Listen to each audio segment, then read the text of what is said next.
તો કેમ છે સુરેન્દ્રનગર, હું મિથુન ભરવાડ, અમારા વ્લોગમાં આપનું હાર્દિક સ્વાગત છે। તો અમારો વ્લોગ જોતા હોય તો મજામાં જ હોય। તો કેમ છે અમારા કલેજાઓ, અમારો બ્લોગ ઘરેથી સ્ટાર્ટ થઈ ગયો છે અને આપણે નીકળી ગયા છીએ દુકાન તરફ। તો તમે જોઈ શકો છો અમારા કલેજાઓ, કારણ કે આપણે જવાનું હતું દુકાનેથી પછી ઘર તરફ નીકળી ગયા છીએ મારા કલેજાઓ, કારણ કે જમવા તો જવું પડે ને મારા વાલા। તો આપણે ઘર તરફ નીકળી ગયા છીએ જમવા। તો તમે જોઈ શકો છો આપણે બાઇકમાં બેસી ગયા છીએ અમારા મહેશભાઈના।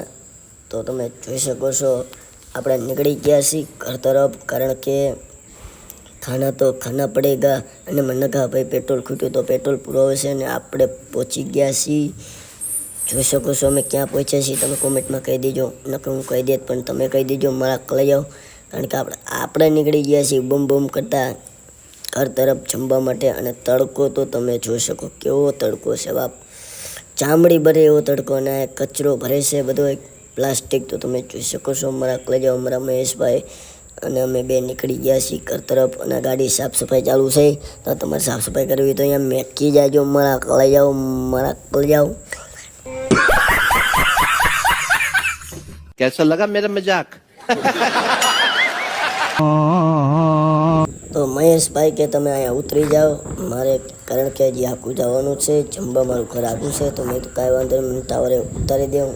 તો ટાવરેથી આપણે હાલ્યા જ આવીએ છીએ। તમે જોઈ શકો છો અહીંયા દાદા ઊભા હતા અને આ પ્લોટ આખો ખાલી છે। અને તમે જોઈ શકો છો મારા કલેજાઓ, કારણ કે તડકો એટલો છે ને કે મારું મોઢું પણ ચામડી ભરે છે મોઢા ઉપર, કારણ કે એવો તડકો છે મારા કલેજાઓ। આપણે હાલીને ઘરે ખાઈને પાછા નીકળી ગયા હતા દુકાન તરફ। આપણને શું નથી લીધો, કારણ કે ફોન ચાર્જિંગમાં મૂક્યો તો એટલા માટે। આ તો ઘણા બધા વસ્તુ છે, અને તમે જોઈ શકો છો આપણે રાતે આવી ગયા ઘરે અને આઈસ્ક્રીમ ખાધો અને મારા નકાભાઈ સૂતા છે। તમે જોઈ શકો છો આઈસ્ક્રીમ હા ઓગળી ગયો છે, તોય પણ કીધું ખાઈ લેવું। તો અમારા બ્લોગ